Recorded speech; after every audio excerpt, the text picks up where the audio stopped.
ඔයාලා දකින්න ඇති මේ ළඟදී ඉඳන් ලෝකේ පුරාම එක විදිහේ අමුතු කතා පැතිරෙන්න පටන් ගන්න තියෙනවා. Another batch of never before seen files on UFOs. This is part of President Trump's effort to start with this story. For the first time ever, we have video.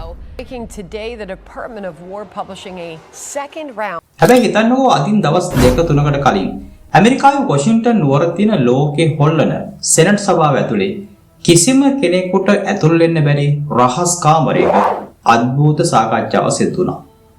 මම මේ කියන්න හදන්නේ නිකම් දේශපාලන කතාවක් ගැන නෙමෙයි.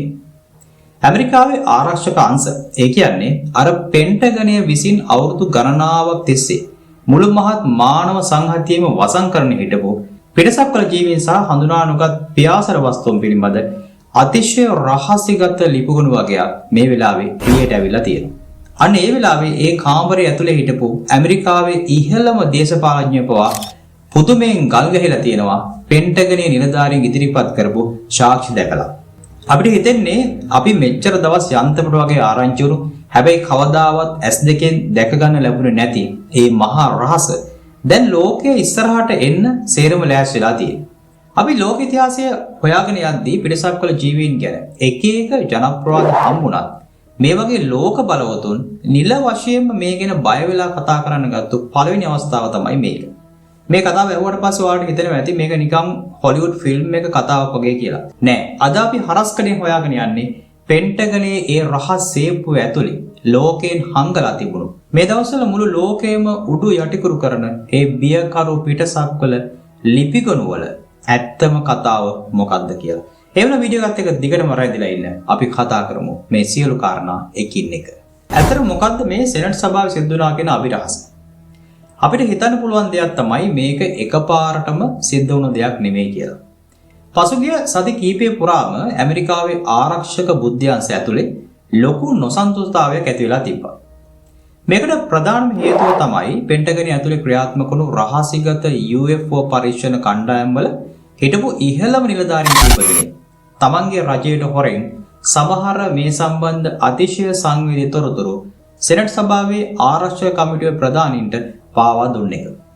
හිතන්නකෝ ඇමරිකානු රජයේ ඉහළම පුටුවල ඉන්න දේශපාලඥයෝ පවා දන්නේ නැති. හැබැයි පෙන්ටගනයේ මිලිටරි බලධාරීන් විතරක් දන්න රහසක් විදිහට නඩත්තු කරපු මහා පරිමාණ ප්‍රොජෙක්ට් එකක් තිබිලා තියෙනවා. සෙනට් සභාවේ නායකයෝ පෙන්ටගනයට නිරන්තරයෙන්ම බල කළා ඔයාලා සාවාදී තොරතුරු දාලා හංගගෙන ඉන්න ඒ රහස් ෆයිල් ටික දැන්වත් අපිට පෙන්වන්න කියලා. මෙන්න මේ වෙලාවේ තමයි කිසිම මාධ්‍යවේදියෙකුට ඇතුල් වෙන්න බැරි ඒ වගේම ජංගම දුරකථන පවා තහනම් කරපු විශේෂ ආරක්ෂිත කාමරයක් ඇතුලේ මේ ලිපිගොනු එකින් එක ඔවුන් දිගාරින්න පටන් ගත්තා. අපිට හම්බුණ සමහර වාර්තා සමහර තොරතුරුත් එක්ක බලද්දී මේ ඉදිරිපත් කරපු සාක්ෂි අතර නිකන් ලියකියවිලි විතරක් නෙමෙයි තිබිලා තියෙන්නේ. ඇමරිකානු හමුදා ප්‍රහාරක යානාවල නියමුවන් තමන්ගේ රේඩාර් තිර හරහා සටහන් කරගත්තු ඒ වගේම භෞතික විද්‍යා නීති වලට සම්පූර්ණයෙන්ම පටහැනි විදිහට ගමන් කරපු යානාවල දර්ශන වගේම පෘථිවියේ කිසිම ලෝහයකින් හදන්න බැරි අමුතුම විදිහේ ද්‍රව්‍ය කොටස් වල ඡායාරූපත් මේ ලිපිගොනු අතර තිබිලා ඔවුන්ට හම්බුණා. This is Houston. Say again, 7. Roger. මේ හැම දෙයක්ම දැක්කහම සෙනට් සභාවේ හිටපු වයසක දේශපාලඥයෝ පවා මවිත වෙලා එකිනෙකාගේ මුණ බලාගෙන තියෙනවා. ඔවුන් අහලා තියෙන මේ අයගෙන් එකම ප්‍රශ්නයයි.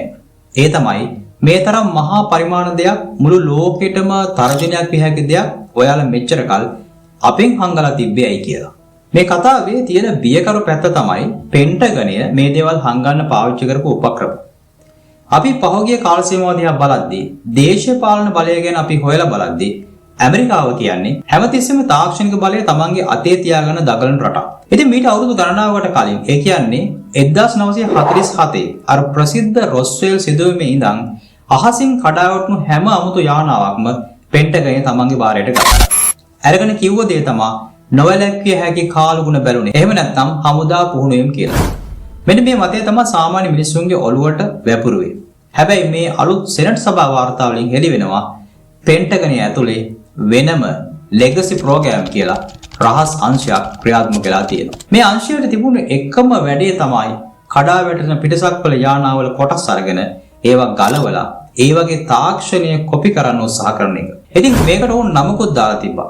ඒ තමයි රිවර්ස් ඉන්ජිනියරින් කියලා. ඔයගොල්ලෝ නිකම්ම හිතලා බලන්නකෝ ලෝකයේ අනිත් හැම රටකටම වඩා Taman ඉහළින් ඉන්න ඕනේ හින්දා මේ මිනිස්සු විශ්වයේ ලොකුම රහස Tamanගේ සේප්පු වල මෙච්චර කල් හිර කරගෙන ඉඳලා තියෙනවා. ඔයාලා සමහරවිට දැකලා ඇති පැරණි ලේඛනවල තියෙනවා මේ වගේ යානාවලින් හම්බුණු ලෝහ වර්ග. ඒවා නිකන් නම්‍යශීලී කරන්න පුළුවන්. හැබැයි කවදාවත් කපන්න හෝ පුච්චන්න බැරි ඒවා කියලා. අන්න ඒ වගේ අමුතු ද්‍රව්‍ය අදටත් පෙන්ටගනයේ රහසිගත භූගත රසායනාගාරවල පරීක්ෂණයට ලක් වෙනවා කියලා මේ ලිපිගොනු වල සඳහන් වෙනවා. මෙන්න මේ කතාබහ අතරතුර තමයි සෙනෙට් සභාව ඉස්සරහට එක සුවිශේෂී පුද්ගලෙක් එන්නේ. ඒ තමයි ඩේවිඩ් රස්. මෙයා සාමාන්‍ය කෙනෙක් නෙමෙයි. ඇමරිකානු ආරක්ෂක අංශවල හිටපු ඉහළම බුද්ධි අංශ නිලධාරී. ඉතින් ඔහු මේ සෙනෙට් සභාව ඉස්සරහට ඇවිල්ලා බයිබලයේ අතට අරගෙන එක ප්‍රකාශයක් දීරුලා කියනවා. ඒ තමයි පෙන්ටගනයේ සතුව මිනිස්සු නොවන දියුණු ජීවීන්ගේ යානා වගේම ඔවුන්ගේ ශරීර කොටස් පවා තියෙනවා කියලා. මේවා පරීක්ෂණ කරන්න රජයටත් හොරෙන් පෞද්ගලික සමාගම් වලට ඉඩ දීලා තියෙනවා. නිකන් හිතලා බලන්නකෝ මේ වගේ ඉහළ බුද්ධ්‍යංශ නිලධාරියෙක් බැරි වෙලාවත් බොරුවක් කිව්වොත් ඔහුට අවුරුදු ගානක හිරදඬුවම් විඳින්න වෙනවා. හැබැයි ඔහු මේ හැමදේම පරදෝර තියලා මේ රහස ලෝකෙට එලි කරා.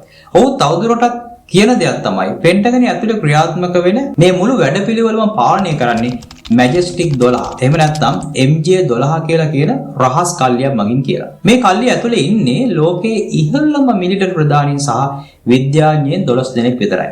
මෙයාලට තියෙන බලය කොච්චරද කියනවා නම් ඇමරිකාවේ ජනාධිපතිවරයාට මේ කල්ලිය වැඩවලට ඇඟිලි ගහන්න අවස්ථාවක් නැහැ. සමහර හම්බුණු තොරතුරුත් එක්ක බලද්දී මේ රහස් ආණ්ඩුව විසින් තමන්ගේ රහස් එලි කරන්න හදන, ඒ කියන්නේ UFO රහස් එලි කරන්න හදන ඕන කෙනෙක්ව අභිරහස් ලෙස ඝාතනය කරන්න හෝ එහෙම නැත්නම් රැකියාව අහිමි කරලා පිස්සම් බවට පත් කරන්න බොහෝ අවස්ථාවල කටයුතු කරලා තියෙනවා. ඩේවිඩ් රස් මේ සියලු දේම සෙනෙට් සභාවේදී කිව්වා.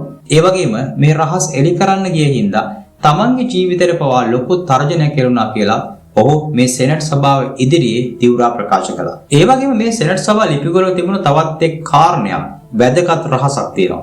ඒ තමයි පිටසක්වල යන අහස විතරක් නෙමෙයි මහා සාගරය ඇතුළෙත් සැරිසරනවා කියන එක. මේව වුන් නම් කරලා තියෙන්නේ USO කියන නමින්. එහෙම නැත්නම් හඳුනා නොගත් මුහුදු යට වස්තුන් කියලා. ඔයාලා සමහරක් දැකලා ඇති මේ දවස්වල අපේ රට වටේට මහා කුණාටු. එහෙම නැත්නම් කාලුගුණ පෙරලි සිද්ධ වෙනවා. හැබැයි මේ ලිපිගොනු වල සඳහන් වෙන විදිහට ලෝකයේ මහා සාගරවල ඇතිවන අමුතු කුණාටු පිටිපස්සේ USO යානාවල ක්‍රියාකාරකම් තියෙනවා. ඇමරිකානු නාවික හමුදාවේ සබ්මරීන මගින් සටහන් කරගත්තු රහස් දත්ත වගේක් සෙනෙට් සභාවට ඔවුන් පෙන්වුවා. ඒ දත්වල හැටියට පැයට සැතපුම් 100 ගණනක වේගයෙන් ජලයේ කිසිදු ශබ්දයක් හෝ ඝර්ෂණයක් ඇති නොකර මහා සාගර පතුලේ ගමන් කරන්න පුළුවන් යානා හම්බෙලා තියෙනවා. මේ කාරණේ ටිකක් අපි ගලපගත්තොත් තවත් සරලව බර්මියුඩා ත්‍රිකෝණය වගේ මහා සාගරයේ අද්භූත විදිහට නැව් ගුවන් යාන අතුරුදහන් වන ස්ථාන පිටිපස්සේ තියෙන්නේ මෙන්න මේ පෙන්ටගනය සංගමගෙන ඉන්න USO තාක්ෂණයම තමයි කියලා මේ ලේඛනවල සඳහන් වෙනවා. සමහර විට මහා සාගර පැතුලේ අපිට මිනිස් ඇසට පේන්න බැරි ආඝාත ඇතුලේ ඔවුන්ගේ ස්ථීර කඳවුර පවා තියෙන්න පුළුවන් කියලයි මේ රහස් ෆයිල් වල අනුමාන කරලා තියෙන්නේ. මෙන්න මේ කාරණේත් එක තමයි මේ කතාව තවත් සංකීර්ණ වෙන්නේ. අපිට හිතන්න පුළුවන් කාරණේ තමයි මේ පෙන්ටගනයේ පිටපස්සේ ඉන්නේ තනි පුද්ගලයෙක් නෙවෙයි කියලා. ඇත්තම කිව්වොත් මේක මහා පරිමාණ ව්‍යාපාරයක්. සෙනෙට් සභාවේදී මතුවන ලොකුම ප්‍රශ්නයක් තමයි මේ සියලු දෙනාට මේ වගේ ප්‍රොජෙක්ට් එකකට යන බිලියන ගාණක මුදල හම්බ වෙන්නේ කොහොමද කියන එක. මොකද ඒ වෙනකොට ඇමරිකානු පාර්ලිමේන්තුවේ මේවට මේ ව්‍යාපෘති සඳහා සතයක්වත් මුදල් වෙන් කළා නැහැ. එහෙනම් මේ වගේ විශාල ව්‍යාපෘතියකට කොහෙන්ද සල්ලි? මේ ගැන තොරතුරු හොයලා බලද්දී ඇමරිකාවේ ඉන්න මහා පරිමාණ පෞද්ගලික ආයුධ නිෂ්පාදන සමාගම් වගේම අභ්‍යවකාශ තාක්ෂණ සමාගම් එක්ක පෙන්ටගනය රහසිගත ගිවිසුමක් ගහලා තියෙනවා. ඔවුන් මේ පිටසක්වල තාක්ෂණය මේ පෞද්ගලික සමාගම් වලට දෙනවා. ඒ අරමුණ තමයි පරීක්ෂණ කරන්නේ. ඒ වෙනුවට ඒ සමාගම් වලින් ලැබෙන ලාභයෙන් මේ රහස් වැඩපිළිවෙළවල් ඔවුන් නඩත්තු කරගෙන යනවා.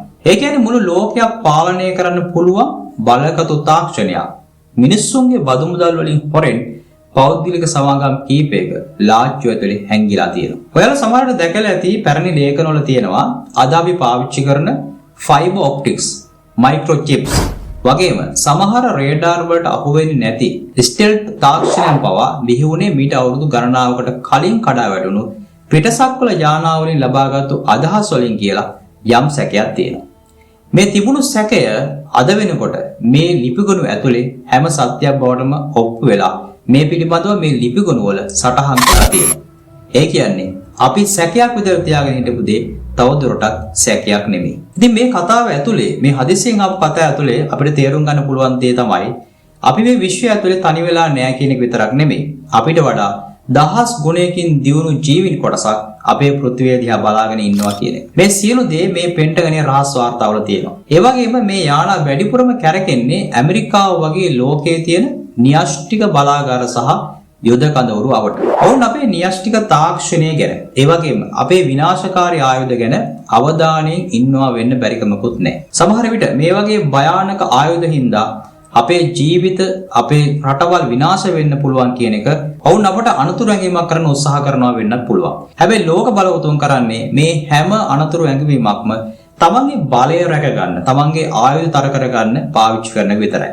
ඒ අරින්න ඔවුන් වෙන කිසිම දෙයක් හිතන්නේ නැහැ.